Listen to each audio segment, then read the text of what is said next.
Yoi mantap. Kembali lagi bersama kami di Pandir-Pandir Bermanfaat. Sudah lama tidak bertemu. Seminggu kayaknya udah nggak ada ngupload lagi karena ada kesibukan kita masing-masing. Ada juga Ustadz juga sibuk. Pasti sudah banyak kangen sama Ustadz kayaknya. Banyak yang nanya, kapan lagi diupload, kapan lagi diupload gitu. Tunggu dulu. Ini prosesnya lagi mau upload. Kayaknya malam ini kami akan membahas tentang di antara hidayah dan hijrah. Oh, Mantap enggak, Tat? mantap, cantik. Hidayah dan hijrah. Apakah hidayah itu datang langsung kepada kita ataukah kita jemput hidayah itu untuk kita melakukan hijrah, Tat? Bismillahirrahmanirrahim. Assalamualaikum warahmatullahi wabarakatuh. Apa kabar kerabat-kerabat atau sahabat-sahabat pengen taubat? Mudah-mudahan dimanapun Anda berada senantiasa dalam lindungan Allah Subhanahu wa Ta'ala. Amin ya rabbal alamin. Di antara hidayah dan Hijrah. hijrah, apakah hidayah terlebih dahulu lalu berhijrah, ataukah hijrah dulu baru dapat hidayah? Oke.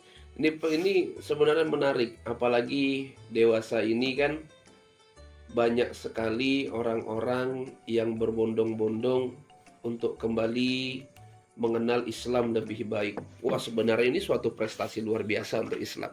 Wis biasa. Karena Nabi Muhammad 1400 tahun yang lalu telah mengisyaratkan kepada kita akan ada nanti di akhir zaman di mana Islam itu jaya seperti saat beliau. Oke, zaman dulu lagi. Zaman dulu. Jadi ini kita mulai rasakan. Oke, apalagi khusus di Tembilahan ya. Di Tembilahan ini Udah bahkan banyak di majelis. setiap lorong atau di setiap tempat lah sudut-sudut Tembilahan Iya, ini ada banyak majelis. ada banyak majelis. Sudah tidak susah lah untuk mencari tempat kita belajar ilmu. Apalagi nih bagi kawan-kawan semua atau teman-teman semua yang memang belum sempat dulunya untuk pondok pesantren Iya. dan baru mulai tersadar mengenal Islam lebih dalam pada usia-usia ya kayak kita lah. Iya.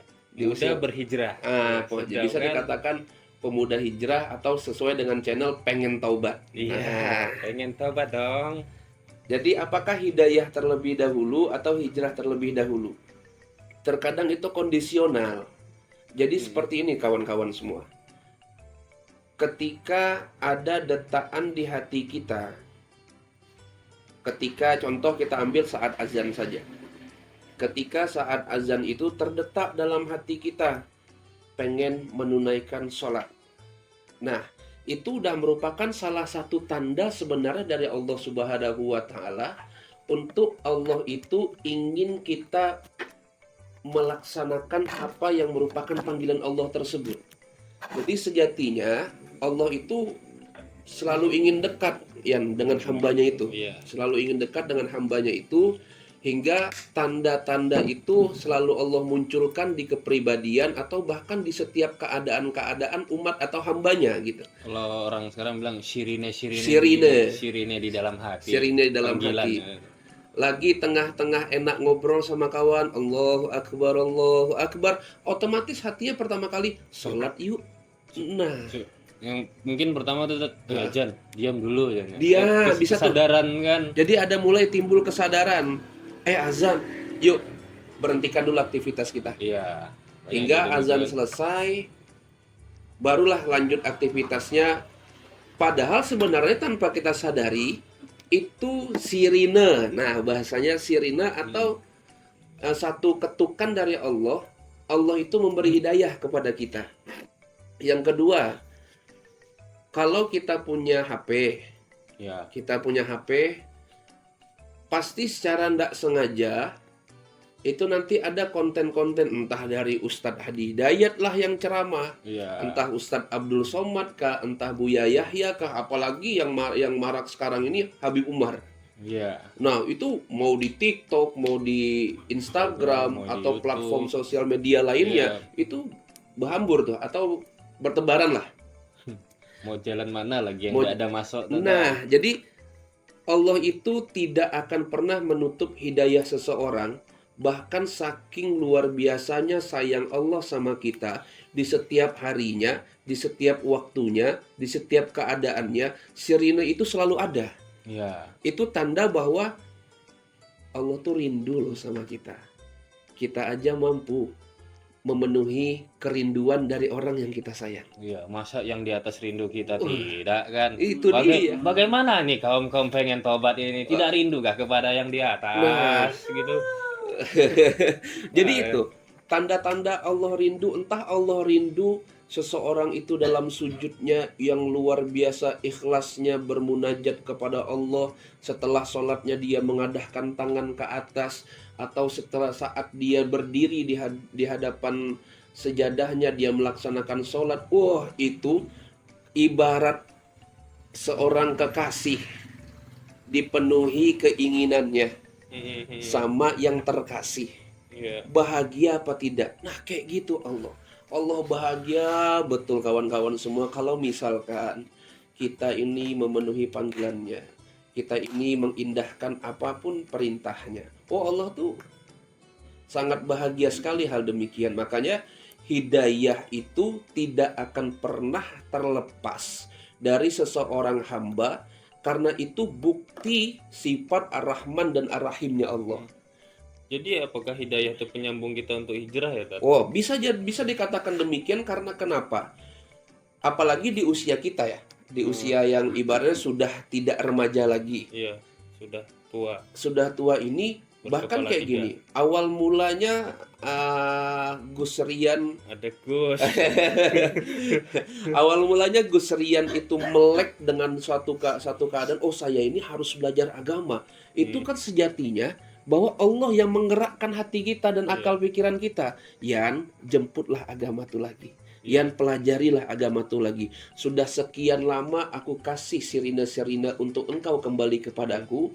Maka sampai walaupun kita tidak mengindahkan kawan-kawan semua, bertahun-tahun tidak kita indahkan, apakah Allah bosan untuk memberikan tanda-tanda itu kepada kita? Oh, tidak. Berarti tanda-tanda itu Tat, bisa jadi kayak secara paksa ya Allah kasih atau secara perlahan gitu. Oh, pertama dia akan merasakan secara perlahan dulu. Karena kenapa? Tingkat kepekaannya kepada Allah tuh di situ dulu dilihat sama Allah. Iya. Dilihat sama Allah. Kalau misalkan ya Allah itu tidak memberikan tanda-tanda itu, anggaplah kita ini tidak mengindahkan tanda-tanda yang pelan tersebut, Iya. yang santai tersebut. Diabaikan aja ya. Diabaikan aja. Tidak akan ada tanda yang agak besar. Karena ini cara Allah mendidik kita untuk sabar, untuk sadar kepada apapun yang Allah inginkan. Jadi ketika yang pelan sudah tidak bisa, agak ditingkatkan sedikit sama Allah sentilannya. Iya. Hah, Jentik dijentiknya, oh enggak juga nih kayaknya. Nih momennya. kasih uppercut langsung tuh ya. Nah, Ya. kalau ini kalau kene rahangnya. kalau kayak gini nggak sadar juga, nggak ngerti Iya. juga. Itulah buktinya bahwa Allah itu selalu dekat dengan hambanya, sebagaimana Allah bilang dalam Al-Quran itu, man salaka ibadi anni fa inni qarib. Wahai Muhammad, apabila hambaku bertanya, aku ini di mana? Maka jawablah, sungguh aku itu sangat dekat dengan hambaku. Saking dekatnya Allah itu, sedetik pun kawan-kawan semua, Allah tidak akan pernah meninggalkan kita. Pertanyaannya kita balik saja, apakah selama ini kita yang meninggalkan Allah? Jadi setelah kejadian itu tuh kan tup dikasih sirine-sirine berhijrahlah kita kan. Sebenarnya hijrah itu seperti apa tuh, Tat? Hijrah tuh apa tuh kan, bagi yang nggak tahu kan belum tahu. Hijrah itu kalau untuk sekarang ini, kalau zaman Nabi hijrahnya itu dari Mekah ke kota Madinah. Perjalanan ya, berarti. Perjalanan ibaratnya. Jadi kalau untuk sekarang hijrah itu yang melekat kepada kita semua itu adalah titik kembali kita kepada Allah. Titik kembali kita kepada Allah setelah selama ini ya mungkin kita agak jauh dari Allah. Titik kembalinya kita namakan adalah hijrah. Yang dulunya mungkin kita tidak sholat. Iya. Mulai perlahan kita memperbaiki sholat. Yang dulunya kita tidak melek ilmu agama. Perlahan kita mulai melek ilmu agama, kita hadir di majelis-majelis ilmu. Tapi yang harus kita ingat, hijrah itu bagus sifatnya. Karena apa? Karena apapun yang berkaitan dengan Allah Subhanahu wa taala, dengan Nabi Muhammad sallallahu alaihi wasallam, itu tidak ada yang tidak bagus. Cuma harus ada yang kita perhatikan terlebih dahulu. Karena konsep hijrah itu harus ada dua, hablum minallah dan hablum minan nas. Perbaiki hubungan kepada Allah, perbaiki juga hubungan kepada sesama manusia. Dua ini konsepnya, agar kenapa? Agar kita itu tidak banting. Tidak banting. Maksudnya Contoh, banting kita perbaiki hubungan kita sama Allah. Bagus nih hubungan kita sama Allah udah nih. Iya. Bagus lah, nggak kita anggap karena sholat kita udah mantap. itu untuk diri kita Untuk sendiri. diri. Tahu-tahu kita melihat kawan kita Heeh. yang saat itu dia belum sholat, hingga timbul nih di pikiran kita, oh neraka. Hei, Oh, kafir gitu kan. wah, Kafir, neraka. kafir, Anda tidak sholat kafir gitu. Iya. Tidak bagus juga berarti. Tidak kata- bagus juga. Kalau Nabi tugasnya untuk menghabisi yang salah kayak gitu, bermitra dengan malaikat Israel kan lebih bagus. Iya, langsung pateni ya. langsung Daripada dimatiin bermitra ya. dengan malaikat Jibril kan. Iya, Jadi iya. itu yang kadang orang-orang hijrah ini menganggap bahwa hijrah itu hanya memperbagus hubungannya kepada Allah. Iya. Padahal dia juga harus memperbagus hubungan antar sama manusia.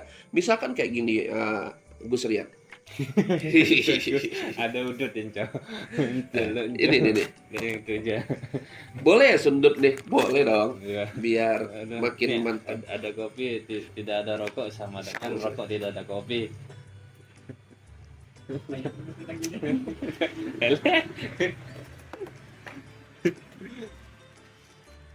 Tapi banyak ada kayak nih saya baru hijrah kan, wah kita nih bisa, kamu itu salah kayak gitu, itu salah kayak gitu, itu salah kayak gitu, nggak harus kok kayak gitu tuh, harusnya kayak gini nih, tuh kayak mana tuh? Wah, ini dia. Jadi ada sebuah kisah Gus Rian. Ketika ada saat itu satu kabilah pada zaman Nabi Muhammad yang memang melihat Islam itu agama yang indah sekali. Iya. Indah sekali. Hingga dia mau masuk Islam hanya karena melihat keindahan tersebut gitu. Cuma dia tidak bisa meninggalkan hal-hal yang sebelumnya. Jadi pergilah dia ke Nabi Muhammad Shallallahu Alaihi Wasallam. Jadi di hadapan Nabi, ya Rasulullah, saya mau masuk Islam. Rasul pasti senang. Iya. Karena kenapa? Bertambah saudaranya. Bertambah saudaranya. Saudara seiman. Terus dia balik ke kumpulan dia, Hmm. ke kabilah dia. Ke kaum dia. kafir tadi. Kaum kafir itu entah bagaimana caranya dia tahu kalau orang Islam itu ada tandanya. Hingga dikucilkanlah dia. Dikucilkan dia, dibilang akhirnya yang baru masuk Islam itu bertanya, "Kenapa kalian mengucilkan saya?" "Oh, Anda sudah Islam." Anda sudah Islam. Anda sudah Islam. Bukan golongan kami Bukan lagi. golongan kami. Akhirnya karena tidak ingin dikucilkan Ya. dengan kaumnya tersebut, akhirnya dia berkata sama kaumnya, "Lalu bagaimana cara saya untuk bisa mendapatkan perhatian kalian kembali?" Oh, kaumnya tuh paling tidak suka sama Nabi Muhammad. Jadi disuruhnya apa? Disuruh orang Islam cari Muhammad, caci maki di depan muka dia. dilakukannya. Dilakukannya, "Wahai Muhammad, ya seperti ini, seperti ini, seperti ini, seperti ini, maka hari ini kuputuskan aku keluar dari agama Islam." Nah. Lihat, Kafir lagi jadi dia. kafir lagi dia. Hmm. Tapi lihat adab Nabi yang harus kita notice. Ah. Seperti itu, Nabi tidak membenci. Nabi tidak membenci. Bahkan Nabi, ya Allah, didoakan sama Nabi, mudah-mudahan nanti akan kembali masuk Iya. ke agama Islam. Hmm. Nah, seperti itu seharusnya orang-orang yang berhijrah. Orang-orang yang berhijrah, karena kita sudah mengetahui titik ilmunya, memperbagus hubungan kita kepada Allah, sehingga orang-orang yang memang saat itu belum mendapatkan hidayah atau bisa dikatakan belum menjemput hidayah, dia masih terlena dengan dunianya, hingga karena kita ini sudah berhijrah, lantas kita hakimi dia. Kita hakimi dia, "Oh, Anda nih Salah. Tidak hijrah. tidak hijrah, tidak sholat. Oh, Anda bukan golongan kami." Iya. Oh, Nabi tidak kayak gitu, kawan-kawan. Iya.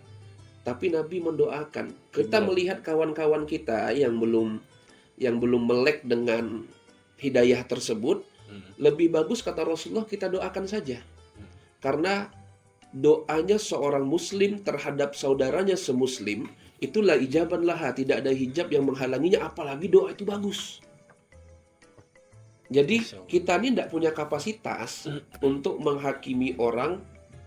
Dia salah, dia salah, dia salah, dia ini, dia ini, dia itu.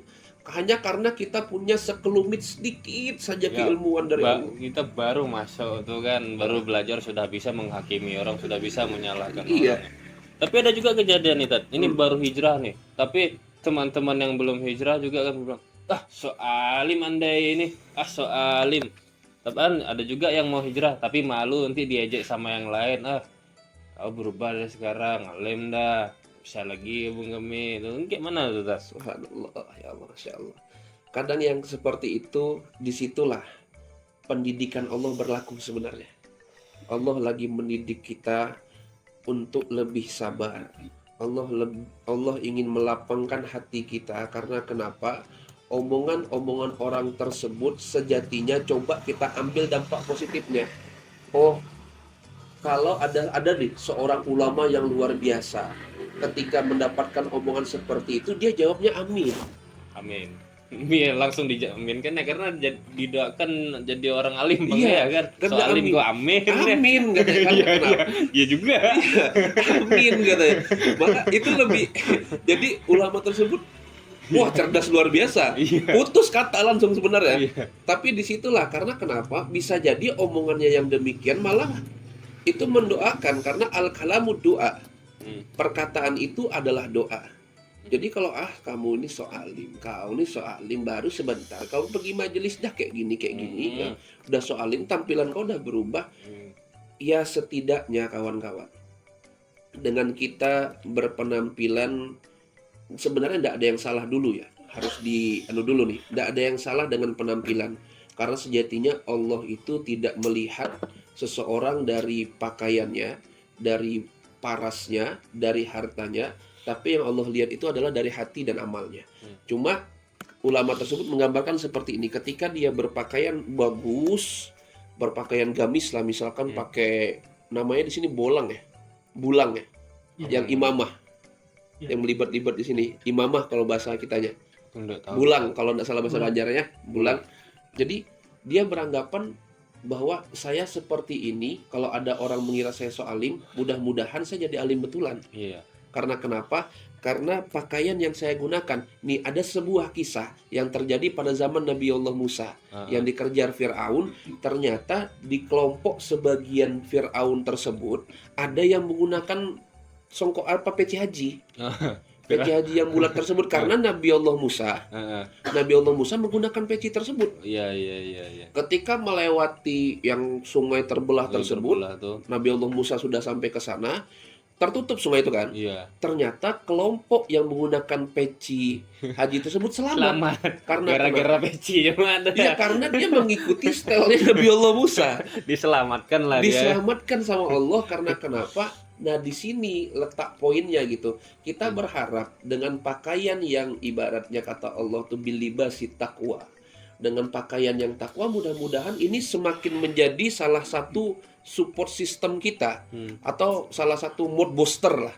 Mood booster kita yang mudah-mudahan dengan pakaian seperti ini setidaknya ini yang mengingatku untuk beribadah terus kepada Allah. Jadi sebenarnya tidak ada yang salah dengan pakaian. Itulah yang anehnya tuh Tata. Kayak orang berhijrah dipermasalahkan, tapi yang berjudi, berzina, kok orang menang aja diam aja kan. Seharusnya itu seharusnya yang kayak gitu yang orang bisingkan. Masa yang hijrah dibisingkan kan? Itu yang aneh. Seharusnya serupa berlaku dong. Iya. So alim kau nih pada kau maksiat. Kan kayak gitu. Iya. Tapi itulah indahnya Islam. Indahnya Islam tidak boleh menghujat demikian, malah harusnya didoakan yang baik-baik. Nah, itu dia. Inilah ajaran Nabi. Karena Nabi bilang seperti ini. Aku itu diutus bukan untuk apapun. Maksudnya apapun ini bukan general sifatnya.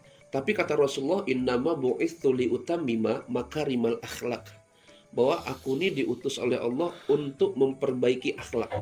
Akhirnya akhlak tersebut tergambar dalam kepribadian Rasulullah yang itu ditiru oleh para sahabat.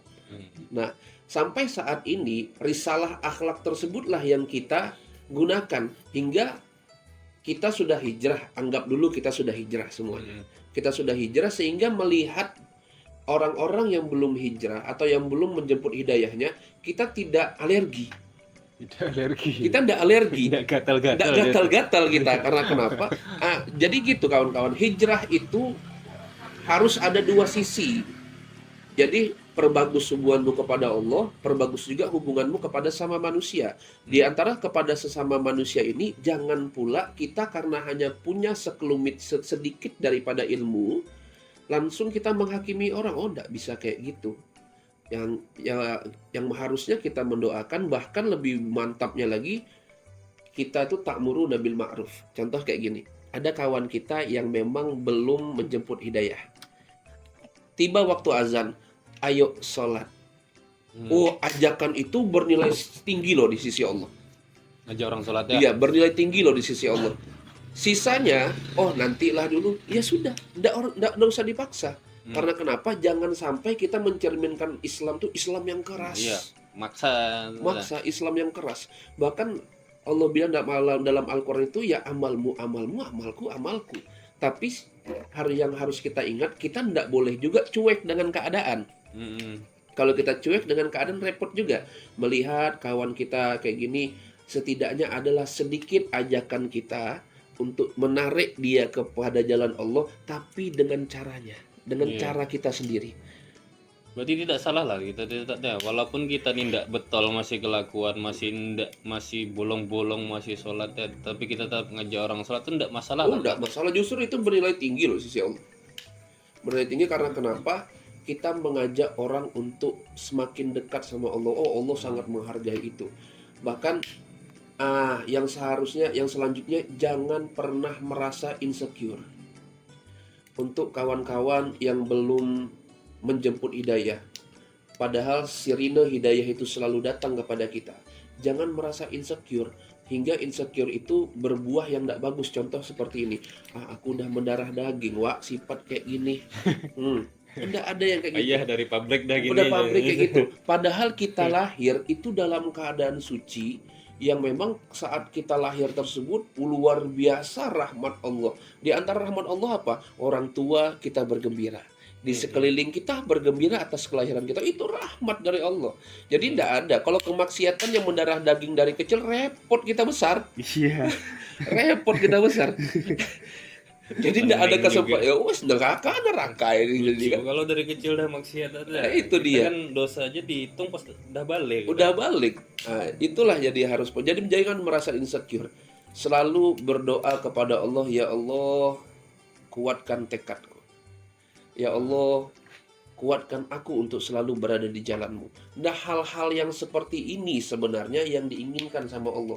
Karena kenapa? Nih, kawan-kawan harus tahu, ada sebuah hadis qudsi.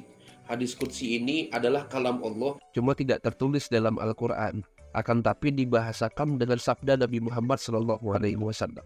Apa bunyinya? Ini bunyi untuk orang-orang kabar gembira sebenarnya. Untuk orang-orang yang insecure dengan dirinya sehingga dia tidak ingin menjemput hidayahnya. Apa kata Allah Subhanahu wa taala? Jika hambaku itu kembali kepadaku, akan tetapi dia membawa dosa seluas langit, kata Allah, aku tidak peduli, akan aku ampuni. Yang kedua, jika hambaku tersebut datang kepadaku membawa dosa sebesar dunia, aku tidak peduli, maka akan aku ampuni. Artinya kawan-kawan semua, bahwa Allah Subhanahu wa taala itu sangat rileks sekali, sangat luas sekali, sangat terbuka sekali dengan kita yang mau kembali kepada Allah Subhanahu wa taala. Bahkan luar biasanya Allah, sampai nyawa kita itu gargar wala digargar. Artinya itu berbolak-balik di batang leher kita. Tapi ketika itu lisan kita, hati kita mengucap la ilaha illallah, Allah ampuni dosa kita. Tapi yang harus diingat kawan-kawan semua, jangan sampai nunggu itu pula. Iya. Tapi kalau kayak mana nih Tat? Kalau yang hijrah, terus tuh balik lagi maksiat, terus tuh hijrah balik lagi maksiat, apakah berlaku yang tadi itu Tat? Guru kita Sayyidina Habib Umar bin Muhammad bin Salim bin Hafid bin Syekh Abu Bakar bin Salim pernah ngomong kayak gini. Jangan pernah putus untuk kita bertaubat. Walaupun hari itu kita masih mengulangi 100 kali kesalahan, maka jangan pernah putus kita untuk bertaubat. Yang harus kita ketahui adalah sebesar-besarnya dosa kita, masih besar dan luasnya ampunan Allah Subhanahu wa Ta'ala, asalkan kita tidak meninggalkan Allah, asalkan kita masih mengindahkan Allah, asalkan kita masih percaya dan mengimani bahwa Allah itu adalah Tuhan kita. Hingga walaupun hari ini kita semua, tidak ada yang namanya manusia tidak punya salah. Ya. Bahkan setiap harinya bisa aja manusia itu berbuat dosa kepada Allah. Maka di setiap hari pula sebagaimana kita berbuat dosa, seperti itu juga seharusnya kita kembali kepada Allah Subhanahu wa Ta'ala.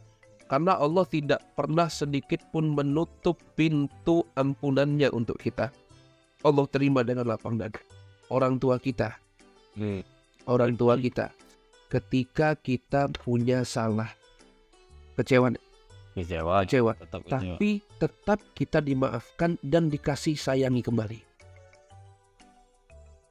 Kita ulang kejadian yang sama, kecewa orang tua, tapi orang tua masih membuka lebar tangannya untuk menerima kita, memaafkan kita sebagai seorang anak karena dia sayang. Allah tuh kayak gitu. Luar biasanya kita berbuat dosa kepada Allah, tidak Allah tutup kasih sayangnya dari kita, bahkan Allah selalu menunggu. Allah selalu menunggu. Allah selalu merindukan. Ya Allah, anggaplah nama kita Fernanda. Ya Allah, Fernanda, kamu hari ini berbuat banyak salah. Aku menunggu loh taubatmu. Tapi bukankah gitu kita sama dengan mempermainkan Allah ya Tat? Kalau kita hijrah balik lagi hijrah. Justru kalau kita Ataukah berpikir, kita karena gini dulu Tat? Ataukah kita bukan atau enggak? Bagaimana lah ini caranya kita tuh istiqomah lah, namanya tadi istiqomah, tetap hijrah di jalan itu terus tuh, agar ya jauh lah jadinya untuk tidak berbalik lagi ke maksiat kan. disitulah sebenarnya Allah itu maha mengetahui apa yang bahkan sebelum kita ketahui. Andaikan misalkan kita kan berpikir kayak gitu, apakah tidak mempermainkan Allah? Nah, kita putar pertanyaan, apakah Allah merasa dipermainkan? Hingga sampai sekarang pintu taubatnya masih dibuka. Iya. Allah. Itu kan kalau andaikan kita merasa nih, kita merasa kita ini mempermainkan Allah, tapi Allah tidak merasa kayak gitu. Kalau andaikan itu taubat itu cuma berlaku 1 kali seumur hidup, mampus kita semua. Berarti itu termasuk sirine lah. Itu sirine. Aku nih memainkan Allah nih kayak gini nih. Aku tobat aja lah betul-betul lagi ya. Dan pasti sadar. Jadinya. Dan pasti sadar. Iya. 1 kali kesalahan yang kita perbuat, kita sadar kalau itu salah. Kita sadar kalau itu berdosa. Ini dosa nih. Ini kayak dosa. gini. Akhirnya Kok begini ya? akhirnya kita bangun hubungan ke Allah lagi. Tahu-tahu salah lagi, sadar lagi kita bangun hubungan Allah, hingga kebiasaan seperti itu menjadi terbiasa, sehingga kita akan sampai yang tadi namanya keistiqomahan. Karena biar Allah yang menuntun jalannya, bukan jalan yang kita buat sendiri. Biar Allah yang nuntun jalannya, karena kalimat istiqomah itu ringan diucap, agak sulit dilakukan. Sangat sulit. Sangat sulit. Istiqomah, sobat-sobat, sangat sulit. Dan itu tidak dalam waktu yang singkat, 1-2 tahun, tidak seperti itu. Bahkan untuk istiqomah itu harus kita lakukan seumur hidup. Di antara salah satu keistiqomahan kita selalu mendawamkan taubat kepada Allah. Karena kita tahu kita salah, kita taubat lagi kepada Allah. Kita tahu kita salah, kita taubat kembali kepada Allah, hingga Allah berkehendak dengan keseriusan kita yang berulang seperti itu. Ya sudah saatnya Bu Serian, Fernanda untuk sampai di makom seperti ini. Allah yang tentukan, oh indah jalan yang kayak gitu. Iya. Hingga hijrah kita itu namanya hijrah, tidak ada yang berjalan mulus. Jalan lurus aja ada tanggulnya, kadang ada lubangnya. Jadi tidak ada jalan yang mulus. Sama lah, kita belajar, semakin kita belajar semakin banyak ujiannya. Semakin banyak ujiannya. Kayak naik kelas kan. Untuk ya itu contoh yang bagus sebenarnya. Untuk mau naik kelas saja ujiannya bikin kepala pusing. Harus belajar. Harus belajar ini. Seperti itu kita. Kita ingin naik kelas, artinya dengan ujian tersebut akhirnya kita sadar, oh ini loh kita yang kurang. Akhirnya kita benahi. Nah jadi hijrah itu konsep yang jangan disaklekkan sebenarnya. Kalau konsep yang disaklekkan akhirnya kita gampang mensalah-nyalahkan orang, atau ya wa naudzubillahi min dzalik, kita gampang mengkafir-kafirkan orang. Atau yang paling parah mungkin kita nih merasa paling benar itu. Nah, Bahaya ya. kata guru kita, orang yang merasa dirinya paling benar, bahwa sejujurnya dan sejatinya bahwa diri dia lah yang paling hina. Karena kenapa? Gampang bagi Allah untuk membolak-balikkan hati, apalagi keimanan, walaupun hanya dalam waktu 1 jam. Gampang bagi Allah. Jadi orang yang merasa dirinya benar, dia sudah merasa bahwa dia lebih tinggi daripada kasta manusia pada umumnya. Kita tidak tahu, Gus Rian. Gus tanya. Kita nggak tahu Gus Rian. Kan kalau Bayu, dia Koko Bayu karena dia ke opa-opaan kan, ke Korea. Jadi kita apa yang tadi? Kita nggak tahu. Kita yang taat seperti ini, contoh kita harus husnuzon dulu sama Allah, dan kita harus merasa mudah-mudahan Allah kabul, kita jadi taat seterusnya. Amin. Kita yang merasa taat seperti ini, di antara mereka para pendosa, bisa jadi mereka yang lebih mulia di sisi Allah. Kenapa demikian? Ketika Allah titik balikkan semuanya, seorang pendosa itu diampuni dosanya sama Allah, apakah dia tidak suci kembali? Iya. Dia suci kembali, akhirnya dia perbagus hubungannya sama Allah, dia perbagus hubungannya manusia. Yang tadinya kita anggap remeh dia, yang tadinya kita anggap dia itu tidak baik, tahu-tahu di sisi Allah dia jadi mulia. Iya. Uwais Al-Qarni itu contoh yang luar biasa sebenarnya. Jadi ada sebuah kaidah bahasa Arab seperti ini. Kam min masyhurun fil ardi majhul fis sama, wa kam min majhul fil ardi masyhur fis sama.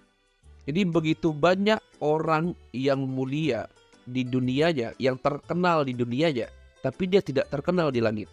Tapi banyak orang yang tidak terkenal di dunia, tapi dia terkenal di langit. Karena kenapa? Kita tidak tahu ibadah yang dia lakukan di mata kita tuh, kita tidak tahu. Iya. Kita ini kan Hubungan dia sama sama Allah. Kita ini kan begitu melihat salah nih, langsung bisa kita jatuhkan, menghakimi. Padahal Allah tidak kayak gitu. Padahal Nabi Muhammad tidak kayak gitu. Bahwa manusia selalu menunggu kesalahan orang lain, sedangkan Allah selalu menunggu taubatnya hambanya. Luar biasanya Allah kayak gitu. Jadi hijrah itu, ya Allah, yang membedakan dia tuh bukan makhluk. itu yang membedakan dia bukan. makhluk.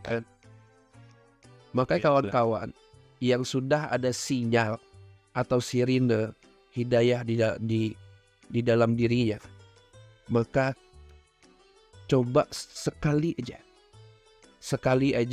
indahkan sirine itu. Soalnya aku tadi tuh sekali aja ikut majelis liwa usalihin, ikutin lagi. Itu nanti fasenya. Jelas tuh. Sekali aja dia indahkan alarm seperti itu, niscaya dia akan temukan kenyamanan. Iya. Contoh kita dulu, kita sebelum sampai ke titik ini, toh kita ada rambu-rambu yang Allah berikan. Akhirnya rambu-rambu itu kita indahkan. Apa yang kita dapat?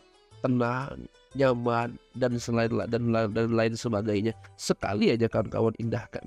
Begitu nikmatnya, begitu nyamannya, begitu tenangnya hubungan yang kita bangun bagus dengan Sang Pencipta kita. Karena sejatinya ibadah ini soal kenikmatan. Soal kenikmatan dan soal kenyamanan. Walaupun cuma dua rakaat kita sholat sunnah, tapi itu terasa nikmat, mungkin luar biasa. Oh, luar biasa.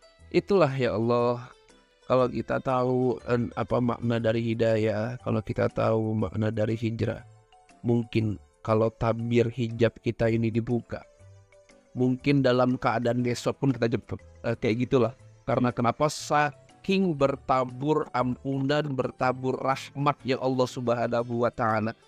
Bahkan disitulah yang paling kita notice itu sebenarnya di sini, Gus. Ini sangat terjadi dan tidak sedikit, tidak juga semuanya. Berarti orang-orang pilihan. Nah, ntar dulu, belum selesai. Tidak juga semuanya.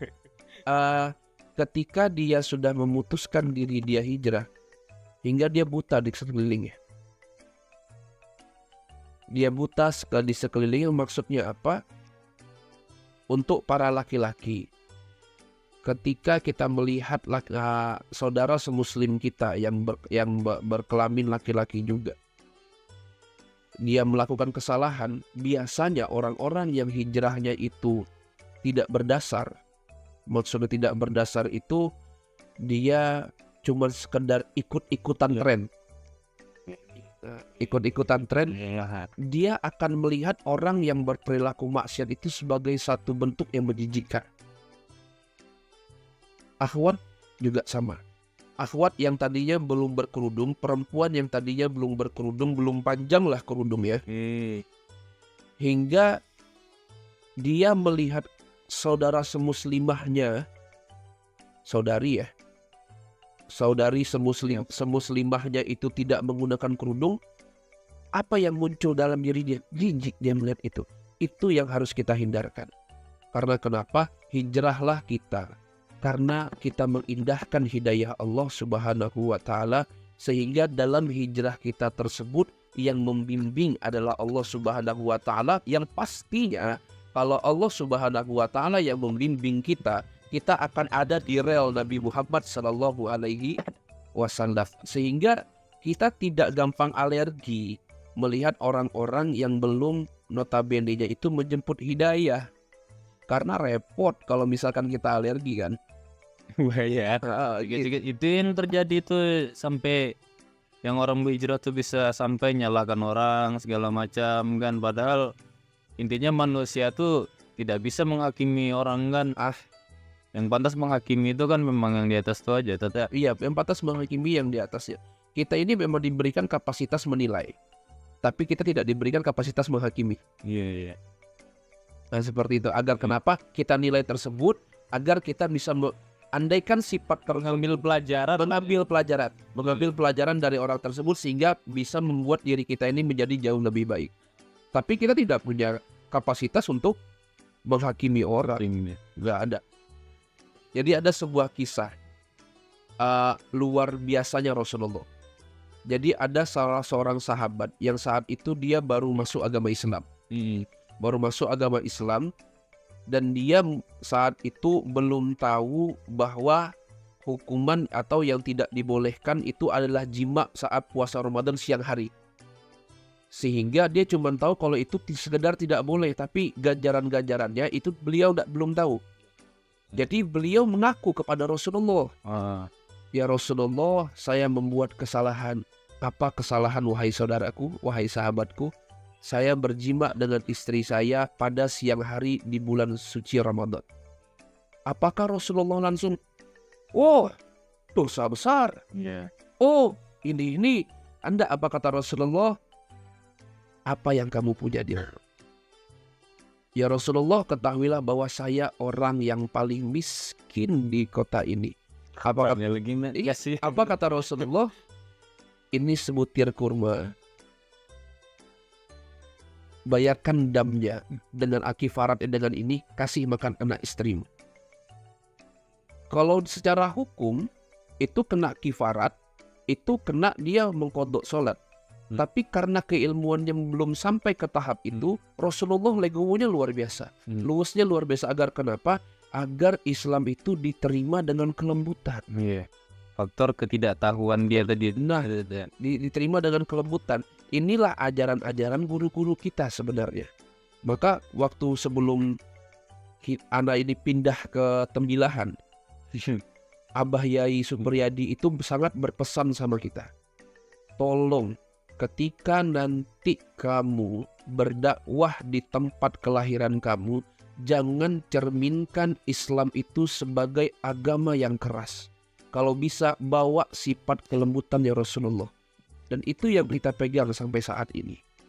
Dan yang kita ajarkan di majelis Liwa'us Shalihin. Bahwa kita insya Allah kita tidak akan berpandang buruk kepada orang-orang yang memang belum menjemput hidayah. Kalau bisa kita yang akan membawa dia kalau bisa. Dan mudah-mudahan itu Allah dengar dan kita bisa menjadi wasilah orang untuk belajar ilmu agama Allah. Wah, kada luar biasa, alhamdulillah. Oke, mantap. Kayaknya cukup lah. Sampai sini dulu lah kayaknya. Mudahan kita semua tetap istiqomah dan terus berhijrah di jalan Allah agar kita kembali dengan husnul khotimah kayak ada.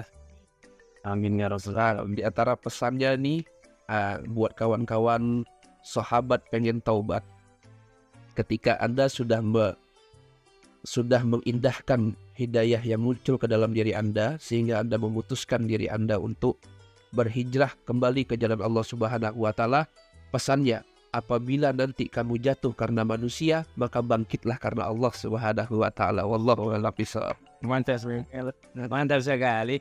Jadi kalau kawan-kawan yang bergabung bisa setiap malam minggu di Tanjung Harapan di samping Tanjung Pagar. Nama majelisnya Majelis Liwa'us Shalihin. Jadi cukup sekian sampai di sini. Pandir-pandir bermanfaat kali ini. Assalamualaikum warahmatullahi wabarakatuh.